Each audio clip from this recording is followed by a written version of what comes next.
ಆಮೇಲೆ ನೀರಾವರಿ ಜಮೀನಿಗೆ 25,500 ಕೋಟಿ ರೂಪಾಯಿ, 500 ರೂಪಾಯಿ, 25,500 ರೂಪಾಯಿ, ಕೋಟಿ ಅಲ್ಲ, 25,500 ರೂಪಾಯಿ ಒಂದು ಹೆಕ್ಟೇರ್ಗೆ ಪರಿಹಾರ ಕೊಡೋದು.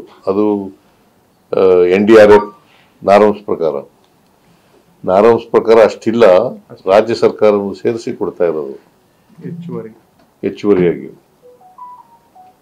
ಆಮೇಲೆ ಬಹುವಾರ್ಷಿಕ ತೋಟಗಾರಿಕೆ ಈ ಬೆಳೆಗಳಿದಾವಲ್ಲ, ಬಹುವಾರ್ಷಿಕ ತೋಟಗಾರಿಕೆ, ಪೆರೆನಿಯಲ್ ಕ್ರಾಪ್ಸ್,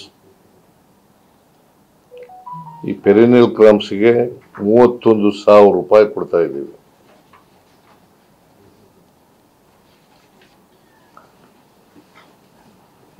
NDRF ನಾರ್ಮ್ಸ್ ಪ್ರಕಾರ ಕೊಡಬೇಕಾಗಿರೋದು ಮತ್ತೆ ಸ್ಟೇಟ್ ಸೇರಿಸಿ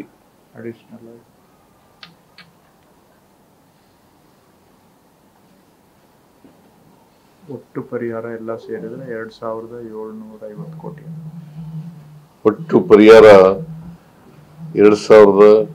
ಸುಮಾರು 2,800 ಕೋಟಿ ರೂಪಾಯಿ ಆಗುತ್ತೆ.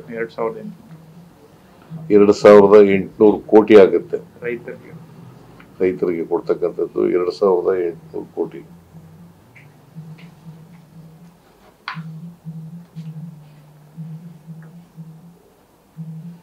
NDRF ನಾರ್ಮ್ಸ್ ಪ್ರಕಾರ ಕೊಡಬೇಕು ಅಂತೇಳಿ ಕೇಂದ್ರ ಸರ್ಕಾರವನ್ನ ಒತ್ತಾಯ ಮಾಡಿದ್ದೀವಿ.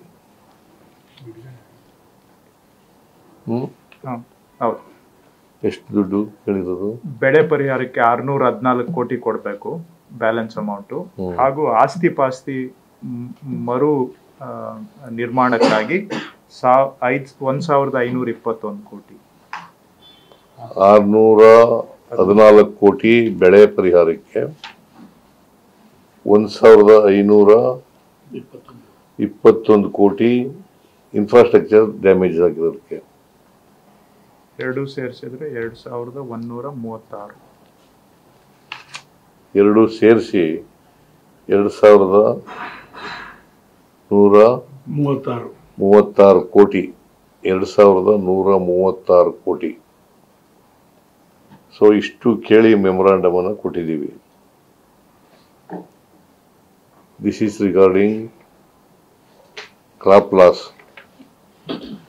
ಆಮೇಲೆ ಇನ್ನೊಂದು ಏನು ಕೇಳಿದ್ದೀವಿ ಅಂತಂದ್ರೆ, ಎರಡನೇ ಇಶ್ಯೂ ಮೆಮೊರಾಂಡಮ್ ಕೊಟ್ಟಿರೋದು ಕಬ್ಬು ಬೆಳೆಗಾರರ ಸಮಸ್ಯೆ.